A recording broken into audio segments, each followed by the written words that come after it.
Inbox করেন ইনকিলাব মঞ্চ কেন এই ব্যাপারে কর্মসূচি দেয় না। ভাই সমস্ত কর্মসূচি নিয়ে আর বর্গাকে ইনকিলাব মঞ্চ দিছে। এখন আমরা একটা নতুন স্ট্র্যাটেজি নিয়েছি।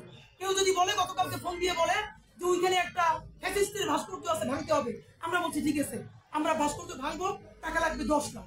মানে আপনারা মন্ত্রীপাড়ায় গিয়া ক্ষমতার রুটি হাগুলো ভাগাভাগ করবেন, আপনারা সবাই কে কোন পথে যাবেন সেইকে নিয়ে করবেন, আর মারামারি পিটে পিটে যেখানে মাইর খাওয়ার কাম আছে সেইখানে ইনকিলাব মঞ্চের পাঠাই দিয়ে মজা নিবেন। এই দুনিয়া নাই। যদি ভাঙ্গা লাগে তাহলে কার কত কন্ট্যাক্ট লাগবে বলেন, কত বড় ফ্যাসিস্টের ভাস্কর্য ভাঙ্গা লাগবে তার উপরে কন্ট্যাক্ট নিয়ে করবো। টাকাই যদি খাই তাহলে প্রকাশ্য দিবেন, ওকে ঘোষণা দিয়ে খাবো। এখন পর্যন্ত যেহেতু এক পয়সাও খাইনি। ভাইরা আমার, তরুণদের সততা নিয়ে এতদিন আমরা কথা বলতে চাই নাই। আমরা তরুণদের রাজনীতি চাই, কিন্তু তারুণ্যকে আমরা কোনোদিন বয়সের ফ্রেমে দেখি না। ইতিমধ্যে বৈষম্য বিরোধী আন্দোলনের যেখানে কমিটিও হয় নাই, সেসব জায়গা থেকেও তরুণরা লক্ষ লক্ষ টাকা চাঁদাবাজি করেছে, সেই প্রমাণ এবং অভিযোগ আমাদের কাছে আছে। বিএনপি খাচ্ছে, কোথাও জামাত খাচ্ছে, অন্যান্য দল খাচ্ছে, আমরা তাদেরকে পছন্দ করি না, তারা খাচ্ছে এই জন্য। তো তরুণরাও যদি তোমরা খাওই, তাহলে বাবা সিনিয়র খাওয়া মানে খাওয়ার লোক আমরা তারাই তো চাই। তুমি ছোট মানুষ এত ভাইয়ে কি করবা?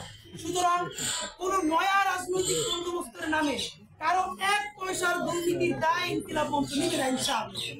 সেই কারণে আমরা সিদ্ধান্ত নিয়েছি, যেহেতু জুলাই কেন্দ্রিক যত সংগঠন আছে সবাই তারা বিভিন্নভাবে ব্যস্ত হয়ে গেছে। এখন একটা অর্গানাইজেশন মাঠে কামড় দিয়ে পড়ে নাই যে জুলাইয়ের বাংলাদেশ গড়বার জন্য। এই মুহূর্তে আমার ভাইরা মনে করেছেন আমি যদি ইনকিলাব মঞ্চের কাজ ছেড়ে চলে যাই তাহলে আমাদের ক্ষতি হতে পারে, এবং বৃহত্তর বাংলাদেশের মানুষ ইনকিলাব মঞ্চকে যেভাবে ভালোবাসে তাহলে সেইটা ভাটা করার পর এমন একটা হবে এই জুলাই নিয়ে কথা বলবার আর কেউ থাকবে না। এই জন্য আমরা সিদ্ধান্ত নিয়েছি, আমরা নতুন রাজনৈতিক দলকে স্বাগত জানাই, আর অনেকগুলো রাজনৈতিক দলকে স্বাগত জানাই। শুধু জুলাইকে বাঁচিয়ে রাখবার জন্য আপাতত আমরা ইনকিলাব মঞ্চ কোন সরাসরি রাজনৈতিক দলে অংশগ্রহণ করবো না। আমরা 2025 জুড়ে আমরা রাজনীতি করব, তবে দলীয় রাজনীতি না। আমরা করবো জুলাইয়ের রাজনীতি, ইনসাফের রাজনীতি। যাতে এমন একটা প্রেসার গ্রুপ থাকা দরকার, বিএনপি, জামাত ইসলামী অথবা নাগরিক কমিটির যে দল যারা মুখোমুখি দাঁড়িয়ে যাবে তাদেরকে এক জায়গায় বসানো দরকার।